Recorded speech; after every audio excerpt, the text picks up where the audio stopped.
শান্তর সঙ্গে মিরাজের সম্পর্কটা সেই আগের বন্ধুত্বের মতো নেই। শান্ত অনেকবার ইন্টারভিউতে বলেছেন, কখনো সামনাসামনি বলেন, সুযোগ তিনি পান্না তো বলেনও নাই, যেহেতু তিনি কোড অফ কন্ডাক্ট তার মধ্যে কাজ করে। জন্য আপনারা কীভাবে চেষ্টা করছেন এবং পুরো টিমটাকে এক করার জন্য আপনারা কীভাবে কাজ করছেন?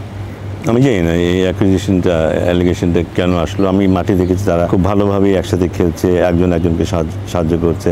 আমরা যখন ওডিআই খেলেছি শ্রীলঙ্কাতে, আমি মিরাজের চাইতে শান্তকেই বেশি অ্যাক্টিভ দেখেছি। তো আমার মনে নেই এই কথাটা ঠিক। Shanto as a person he's a gentleman. আমি ওকে খুব ভালোভাবেই জানি, কাছ থেকেও দেখেছি। ও যখন বয়সভিত্তিক খেলায় ছিল তখনও দেখেছি হিজ এ জেন্টলম্যান। হ্যাঁ, মনের মধ্যে থাকতেই পারে যে যেসব ঘটনা ঘটেছে তার কিছু এফেক্ট থাকতেই পারে, কিন্তু আমার মনে হয় না ও ওই মানের মানুষ যে সেই কারণে এতদিনের একজন বন্ধুকে ও ছেড়ে দেবে বা ওই সম্পর্কটা খারাপ করবে। আমার মনে হয় না। আমার মনে হয় দুজনের মধ্যে ভালো সম্পর্ক আছে। Gold's Gym across 30 plus countries with over 700 plus locations worldwide. Train anywhere, belong everywhere. এবং as a matter of fact তিনজন অধিনায়কের মধ্যে ভালো সম্পর্ক আছে এবং সেটা থাকবে, এবং ওরা জাতীয় দলের স্বার্থে যেটা করা প্রয়োজন ঠিক সেটাই করবে।